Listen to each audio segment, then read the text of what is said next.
नमस्कार दोस्तों। तो आइए आज बात करते हैं हरियाणा की 10 लोकसभा सीटों के बारे में।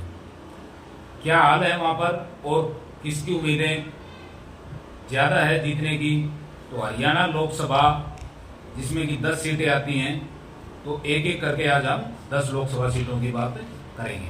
तो सबसे पहले हम बात करते हैं अंबाला। अंबाला से जहां बीजेपी ने मौजूदा जो सांसद थे उनका देहांत हो गया और उनकी पत्नी बंतो कटारिया को टिकट दिया है। दूसरी ओर कांग्रेस ने वरुण चौधरी जो कि मौजूदा समय में विधायक भी हैं उनको टिकट दिया है, और जेजेपी ने किरण पुनिया को और आईएनएलडी ने सरदार गुरप्रीत सिंह को। बाकी कर सीधा मुकाबला वहां पर जो है वो बीजेपी और कांग्रेस में ही है।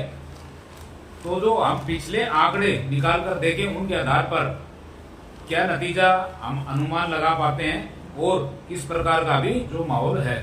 तो जहां तक अंबाला की बात करें तो वहां बीजेपी के खिलाफ ज्यादा माहौल नहीं है और वहां की जो जनता है लगभग बीजेपी के साथ नजर आ रही है।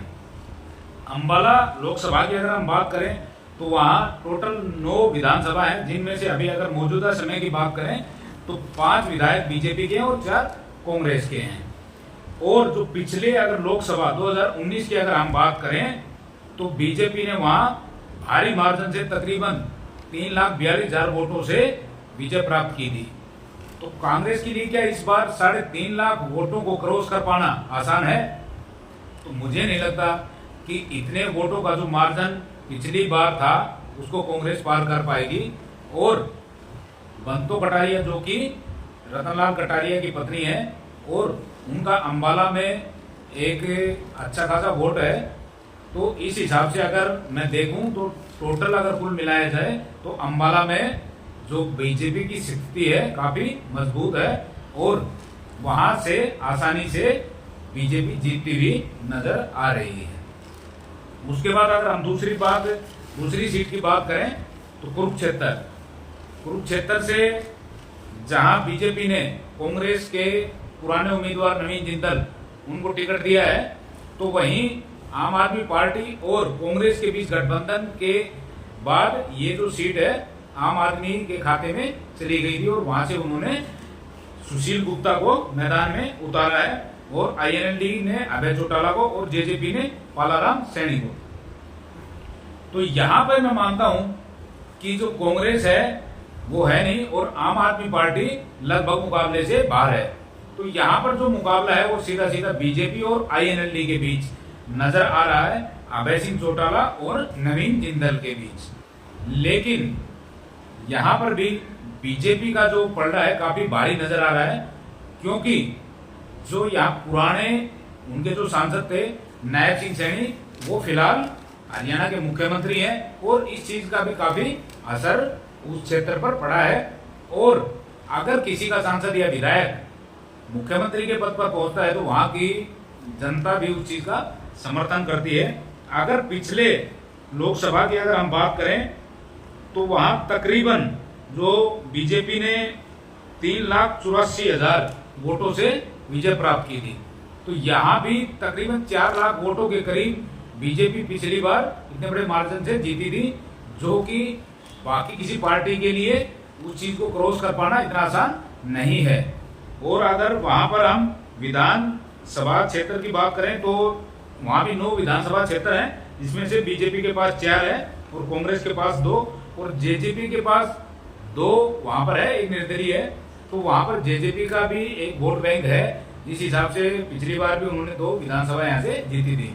लेकिन अब लोकसभा का चुनाव है तो इसके नतीजे और जो जनता का जो नजरिया है वो अलग होता है।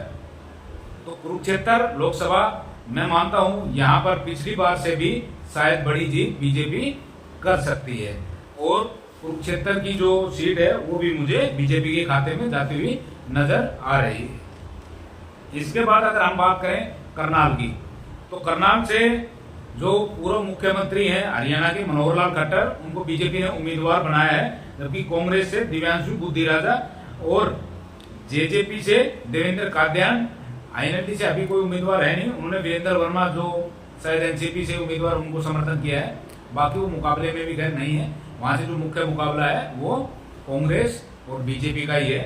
तो करनाल से अगर मैं बात करूं तो जो पिछला लोकसभा अगर उसके आधार पे हम बात करें तो वहां से जो उम्मीदवार थे बीजेपी के,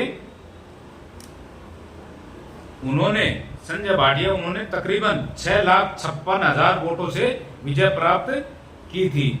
और ये एक जो मार्जिन है इतना बड़ा था कि पिछले लोकसभा चुनाव में 2019 का जो लोकसभा चुनाव था उसमें पूरे देश में दूसरी सबसे बड़ी जीत थी। 6,56,000 वोट के मार्जिन से करनाल से संजय भाटी विजयी हुए थे। तो इतना बड़ा वोट बैंक शायद अब कांग्रेस के लिए पार पाना बहुत मुश्किल है। वो भी अब की बार जब वहां से पूर्व मुख्यमंत्री मनोहर लाल खट्टर, जो कि करनाल से बहुत ही मजबूत दावेदार हैं, तो उनको हरा पाना कांग्रेस के लिए बहुत ही मुश्किल है। तो करनाल से भी मैं मानता हूं कि बीजेपी को हराना शायद असंभव है। और मुझे तो लगता है कि शायद जो पिछली बार दूसरे नंबर पे गए, अब की बार देश में कभी पहली ऐसी सीट ना बने जो सबसे ज्यादा मार्जिन से बीजेपी ने जीती है। अगर वहां विधानसभा की अगर हम बात करें तो वहां भी 9 विधानसभा है और बीजेपी के पास करनाल लोकसभा से 5, जबकि 3 कांग्रेस के पास और एक निर्दलीय उम्मीदवार वहां से जीते हुए हैं। तो उस हिसाब से भी बीजेपी के पास वहां बढ़त है और करनाल लोकसभा आखिरकार मैं मानता हूं कि बीजेपी के खाते में ही जाती हुई नजर आ रही है। अगर चौथी बात हम करें सोनीपत की, तो सोनीपत, रोहतक, ये सब वैसे भूपेंद्र सिंह हुड्डा का गढ़ माना जाता है। बाकी अगर हम पीछे से जो बात करें कि जो उम्मीदवार हैं इनके, अगर सोनीपत से फिलहाल अगर बीजेपी ने हम जो टिकट दिया है वो है मोहनलाल बड़ोली, जो कि नए उम्मीदवार हैं, और कांग्रेस ने सोनीपत से सत्यपाल ब्रह्मचारी और आईएनएल अनूप दहिया और जेजेपी ने भूपेंद्र मलिक को टिकट दिया है। तो बीजेपी से अगर हम बात उम्मीदवारों की करें तो यहां से कांग्रेस और बीजेपी के लिए शायद दोनों ही नए उम्मीदवार हैं। और सोनीपत से मैं मानता हूं बीजेपी के लिए शायद उतना आसान नहीं होगा, क्योंकि वहां पर उम्मीदवार भी नए हैं और वहां का जो मौजूदा सांसद थे उनके ऊपर भी कुछ आरोप प्रत्यारोप लगे हैं पहले। तो इस कारण से भी वहां पर कुछ वोट शायद बीजेपी का खिसक सकता है। तो सोनीपत से कांटे की टक्कर हो सकती है, बीजेपी और कांग्रेस के बीच ही है मुकाबला वहां भी। लेकिन मैं जो प्लस पॉइंट बीजेपी को ही दूंगा। और सोनीपत से जो कुल मिलाकर मैं मानता हूं बीजेपी के पास शायद पिछले लोकसभा में जो भी उनका जो मार्जिन था, मैं आपको बता दूं उस चीज के बारे में। पिछला जो मार्जिन था वो तकरीबन 1,64,000 वोटों का था, जबकि पिछली बार सोनीपत से खुद भूपेंद्र सिंह हुड्डा कांग्रेस के उम्मीदवार थे, तो उनको बीजेपी के रमेश चंद्र कौशिक ने 1,64,000 वोटों से हरा दिया था। तो आप इस चीज से मान सकते हैं, अंदाजा लगा सकते हैं कि बीजेपी के पास सोनीपत में भी लोकसभा के लिए अच्छे खासे वोट हैं। लेकिन इस बार जो जीत का मार्जिन है शायद थोड़ा बहुत और कम हो सकता है, लेकिन जीत मुझे बीजेपी की होती हुई नजर आ रही है। और सोनीपत से मैं मानता हूं कि बीजेपी ही जीतेगी। तो हमारी जो 5वीं सीट है, अगर बात करें उसकी रोहतक से, अगर रोहतक लोकसभा सीट की हम बात करें तो शायद कांग्रेस को पूरे भारत में इस सीट से सबसे ज्यादा उम्मीदें होंगी। रोहतक लोकसभा एक ऐसी सीट है जहां से कांग्रेस के दीपेंद्र सिंह हुड्डा उम्मीदवार हैं, जो पिछली बार भी थे और तकरीबन 7,000 वोटों से वो हार गए थे। लेकिन वो एक काफी दमदार उम्मीदवार हैं और कांग्रेस भी ये उम्मीद लगाए हुए है कि रोहतक से कांग्रेस जीतेगी। तो वहां से बीजेपी के जो उम्मीदवार की अगर हम बात करें तो अरविंद शर्मा जी हैं और जेजेपी से रविंद्र सांगवान है। लेकिन वहां भी मुख्य मुकाबला जो है कांग्रेस और बीजेपी के बीच ही है। और अगर मैं रोहतक लोकसभा की आज के दिन अगर बात करूं तो इतना कहना आसान नहीं है कि वहां से कांग्रेस जीत पाएगी या बीजेपी।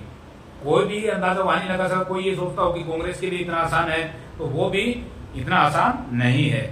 और बीजेपी के लिए भी उतना आसान नहीं है जितना लोग सोच रहे हो कि मोदी लहर में जीत जाएंगे। तो बीजेपी के लिए भी रोहतक लोकसभा सीट जीतना इतना आसान नहीं है।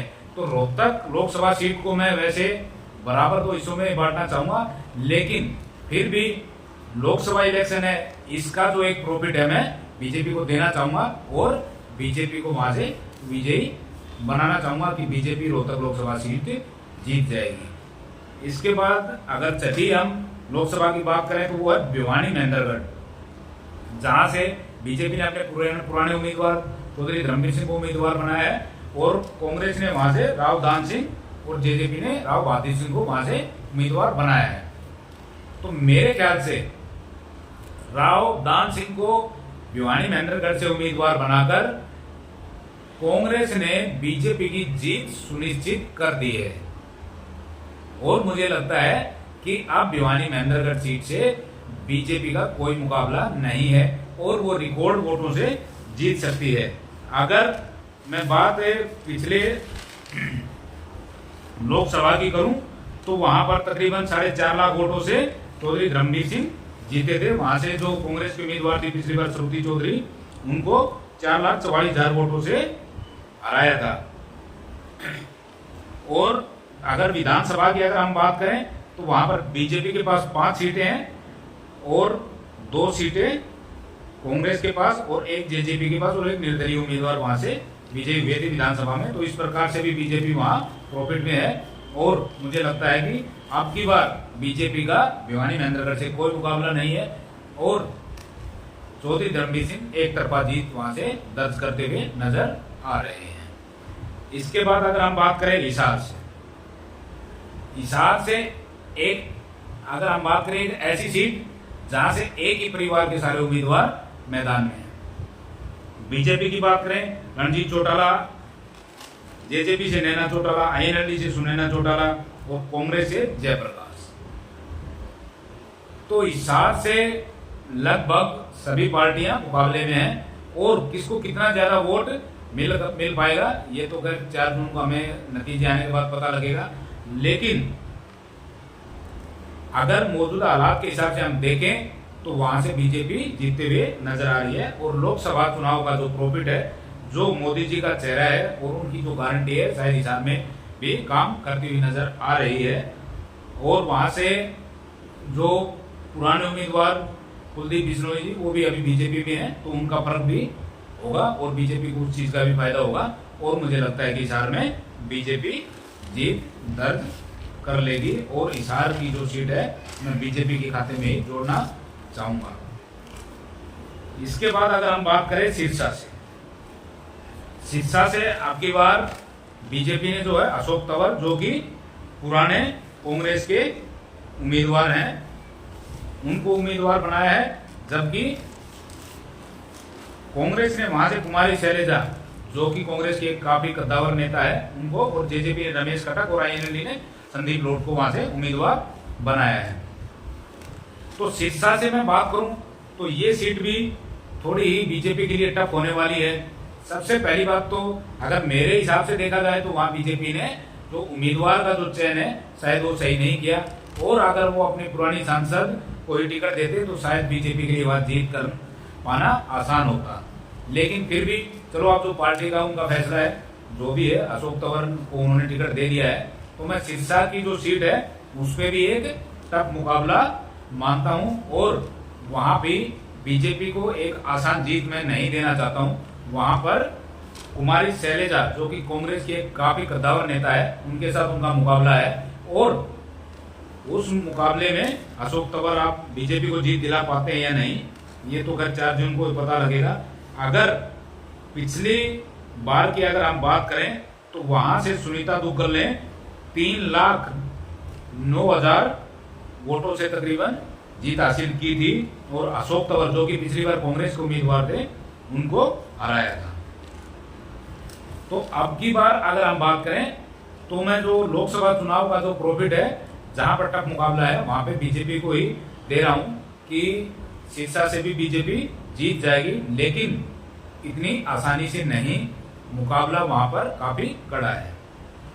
उसके बाद अगर मैं बात करूं फरीदाबाद, फरीदाबाद लोकसभा से जहां बीजेपी ने अपने पुराने उम्मीदवार कृष्णपाल गुर्जर को और कांग्रेस ने महेंद्र प्रताप सिंह, जेजेपी ने नलिन हुड्डा और आईएनएलडी ने सुनील तेवतिया को टिकट दिया है। तो यहाँ भी अगर मैं मानूं तो मुख्य जो मुकाबला है वो बीजेपी और कांग्रेस के बीच ही रहने वाला है।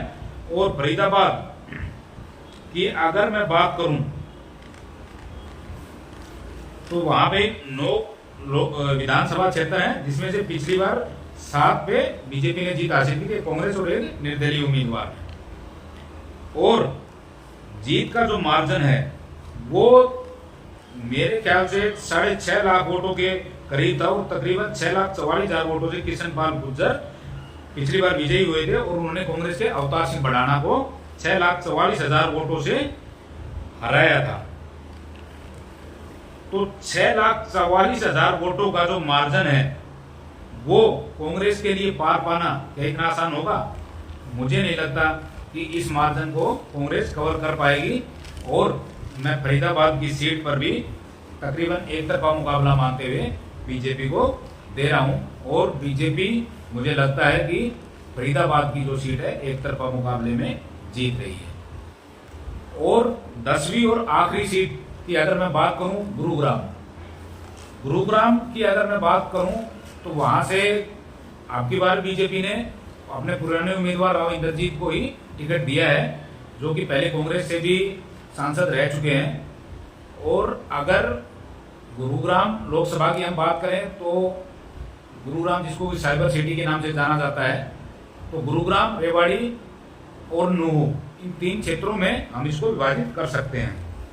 तो गुरुग्राम और रेवाड़ी में जहां बीजेपी के लिए जीतना आसान है, वहीं नूह में बीजेपी के लिए जीतना उतना ही कठिन है, क्योंकि वो एक मुस्लिम बहुल क्षेत्र है और बीजेपी का जो वोट बैंक है वहां पर कमजोर है।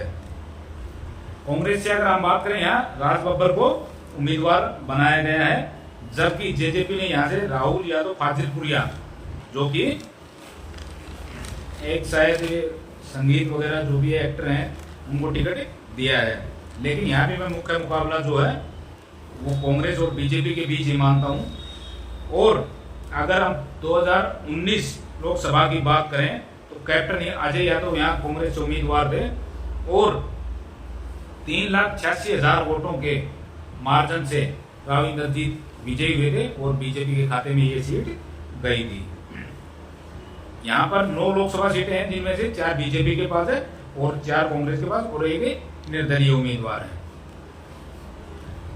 अगर आज के दिन गुरुग्राम लोकसभा की अगर मैं बात करूं तो वैसे तो यहाँ से राव इंद्रजीत सिंह एक कद्दावर नेता है और मैं मानता हूं कि बीजेपी के खाते में ये सीट जाती हुई नजर आ रही है। लेकिन जेजेपी ने भी यहाँ से एक यादव उम्मीदवार उतारा है, तो उस वजह से थोड़ा सा उनके लिए मुकाबला टफ हो गया है। और नूह से बीजेपी को कितना वोट मिल पाता है, वो एक मुस्लिम बाहुल्य क्षेत्र है, तो वहां से बीजेपी कितना वोट लेकर आ पाती है, उस आधार पर उसकी जीत का जो मार्जिन है वो तय होगा। बाकी मैं ये सीट बीजेपी को ही देना चाहता हूं और मुझे यहाँ से बीजेपी की उम्मीदवार जीतते हुए नजर आ रहे हैं। तो ओवरऑल हम बात करें तो 10 में से 10 सीटें मैं बीजेपी के खाते में हरियाणा से जाते हुए देख रहा हूं, जिनमें से 2 या 3 सीटों की अगर हम बात करें तो कड़ा मुकाबला है। रोहतक और सिरसा सीट पर सबसे ज्यादा जो मुकाबला है वो कड़ा माना जा रहा है। और अगर हम धरातल पे भी देखें तो इन दोनों सीटों पर जो मुकाबला है वाकई में कड़ा है।